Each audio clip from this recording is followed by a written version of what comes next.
ఆ రోజు ఇందిరాగాంధీ మలేషియాతో ఒక అగ్రిమెంట్ చేసింది. మలేషియన్స్ ఎవరు వచ్చి ఇండియాలో ఇన్వెస్ట్ చేసినా కానీ అంటే డ్యూయల్ ట్యాక్స్ ఉండకుండా, అంటే దాని మీద పన్ను ఉండదు అనే దాంతో అది ఒప్పందం జరిగినట్టుగా నేను విన్నాను. వాస్తవం ఆ చట్టం ఈ రోజుకు ఉన్నది భారతదేశం. అయితే అది ఆ రోజు మంచి కోసం చేసిన అగ్రిమెంట్. సంస్కరణలు వచ్చిన తర్వాత అది దొంగ దర్వాలుగా ఉపయోగపడడం స్టార్ట్ అయింది. మీరు వినే ఉంటారు, జగన్ విదేశీ పెట్టుబడుల రూపంలో దేశంలో కంటి తీసుకొచ్చిందంటే మలేషియా నుంచి అందరూ మీరు చదివే ఉంటారు వార్తలు. ఇండియాలోకి వచ్చిన ఎఫ్డిఐలలో వచ్చి మొత్తం 100%లో సుమారు 45%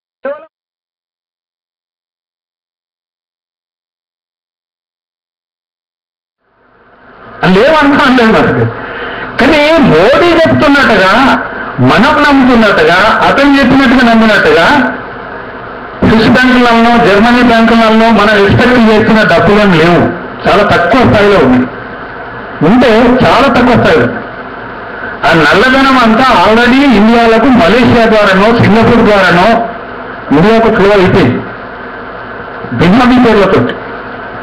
మలేషియాలో ఇండియన్స్కి బోలెడు కంపెనీలు, ఎంఎన్సీ కంపెనీలు, బినామీ కంపెనీలు వందలు, 100s of 1000s ఉంది. ఉంటుంది నాకు తెలిసి ఎవరెవరైతే బ్లాక్ మనీ స్విస్ బ్యాంకులలో ఉండేనో రిఫార్మ్స్ వచ్చిన తర్వాత దాన్ని అంతా మలేషియా త్రూగా ఇండియాకి తీసుకొచ్చిన వాళ్ళే.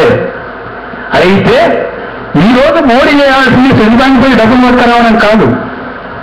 ఆయన చేయరు, అది కాదు కూడా, అది అవసరం లేదు కూడా. నాకు తెలిసి ఆయన చేయాల్సిందల్లా మలేషియా గవర్నమెంట్ తోటి 1983లో ఏ అగ్రిమెంట్ అయితే ఉండేనో దాన్ని రద్దు చేస్తే చాలు. నల్లధనాన్ని ఆయన బయటకు తీసుకొచ్చినట్టే లెక్క. ఈ విషయాన్ని గత 25 సంవత్సరాలుగా భారతదేశానికి ఎంతమంది ఆర్థిక మంత్రులు ఉండేవో, అంటే ఆ కాలంలో జస్వంత్ సింగ్, దేవగౌడ కాలంలో యశ్వంత్ సిన్హా, దాని తర్వాత చిదంబరం, మన్మోహన్ సింగ్, వీళ్ళందరినీ మీడియా అనేక సార్లు అడిగింది, ఎందుకు మీరు మలేషియా అగ్రిమెంట్ని ఇంకా కొనసాగిస్తున్నారు అని. అంటే వాళ్ళు చెప్పిన జవాబు చాలా విచిత్రం ఉంటుంది. వాళ్ళు ఏమంటారంటే దేశంలోకి మన సొమ్ము బయటికి పోయింది, అది తీసుకురావడానికి అది బతుకుంటేనే వస్తాయి, లేకపోతే రావు అని అంటారు. ఇంకెక్కడికి నల్లధనం స్విస్ బ్యాంకులన్నా మోడీ ఎవరి చూడబోతున్నాడు? మలేషియాతో ఉన్న అగ్రిమెంట్ రద్దు చేయగలిగితే నువ్వే మహావీరుని. ఆ పని జరగదు, చేయాలి కదా. నువ్వు ఇక్కడ మలేషియాతో ఉన్న అగ్రిమెంట్ రద్దు చేసిన తర్వాత అప్పుడు స్విస్ బ్యాంక్ వాళ్ళు ఏమైనా తీసుకురా.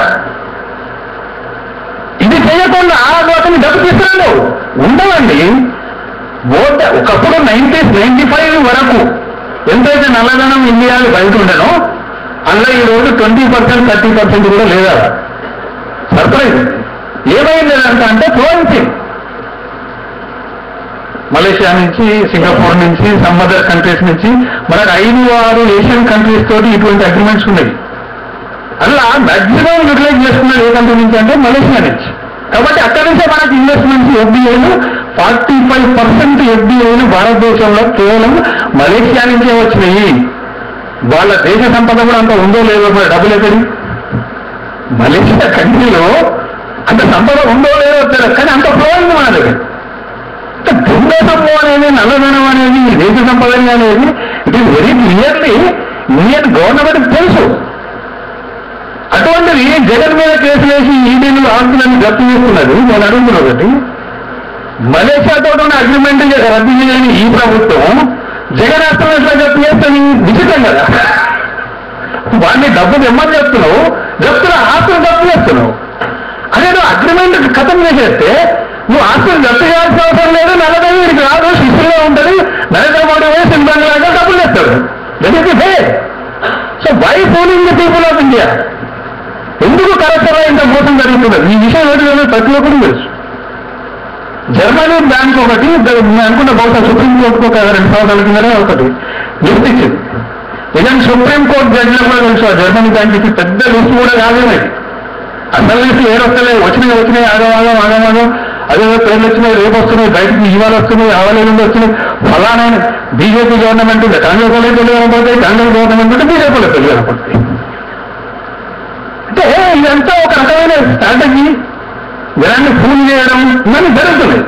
కాబట్టి దాన్ని బ్రేక్ చేయాలంటే మాత్రం మలేషియా గవర్నమెంట్ మీద ఇండియాకు ఉన్న అగ్రిమెంట్ రద్దు చేయగలిగితే ఈయన మహావీరుడు అని చెప్పవచ్చు నరేంద్ర మోడీని. ఆ పని ఆయన చేస్తాడని మాత్రం నాకు నమ్మకం లేదు. ప్రజల్ని పోలీసులు నమ్మించగలిగినందుకు డబ్బు వస్తుంది, మాకు కూడా 10 లక్షలు వస్తాయని ప్రజలు నమ్మచ్చు. దేశం బాగుపడుతుందని నమ్ముతాడు ఎవరైనా. Very natural. అంటే పర్సనాలిటీ, విశ్వాసం, కొత్తగా రాజకీయాలకు వచ్చి దేశానికి ప్రధానమంత్రి క్యాండిడేట్ అని చెప్పిన తర్వాత అతను చెప్తున్న విషయాలు what is his political thinking అనేది పక్కన పెడితే ముందు విషయాలు నమ్ముతారు కదా, అది సహజం. అది ఇప్పుడు అప్పటికే 25 ఏళ్ళ నుంచి రీజనల్ పార్టీలతో కరప్షన్లో దేశం మునిగిపోయి ఉన్నది. నేషనల్ పార్టీలు ఫెయిల్యూర్ అయినాయి, 25 పార్టీలతో సంఖ్యలో ప్రభుత్వాలు నచ్చినాయి. ఓడలు అమ్ముకుంటే స్టీల్ ఫ్యాక్టరీలో అమ్ముకున్నారు. ఇదంతా 25 ఏళ్ళలో జరిగిన మోస్ట్ కరప్షన్. ఇండియాలో 60 సంవత్సరాలలో హైయెస్ట్ కరప్షన్ జరిగిన పీరియడ్ అంటే ఏదంటే ఎగ్జాక్ట్లీ 90s to 2014 ఈ పీరియడ్లోనే జరిగింది. అంతకుముందు కూడా జరగచ్చు, కానీ ఈ లెవెల్లో కాదు. ఉన్నదే మేము చేసిన మహత్కార్యాలు జరిగినాయి ఈ కాలంలో 20-25 సంవత్సరాలు. అంత డబ్బు కూడా మళ్ళీ ఇక్కడి నుంచి ఫ్లో అయింది. అది నరేంద్ర మోడీకి తెలియని విషయం కాదు, మనకు తెలియని విషయం. అతని మాటలు నన్ను రాజకీయంలో విశ్వసించడం జరిగింది, పర్లేదు. కానీ అటువంటి డిమాండ్ కూడా ఈరోజు సమాజానికి రావాల్సినటువంటి అవసరం ఉన్నది. ఈస్టర్న్ ఏషియన్ కంట్రీలతో ఎన్ని అగ్రిమెంట్లు ఉన్నాయో అవన్నీ రద్దు అయితేనే బ్లాక్ మనీ ఇండియన్లో కానీ వెస్టర్న్ కంట్రీస్ బ్యాంకులలో ఎంత ఉందో అది తీసుకొచ్చినందుకు నరేంద్ర మోడీకి వెసులుబాటు ఉంటుంది. అది. Thank you.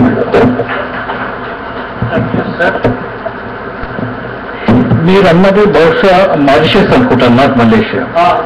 Okay okay.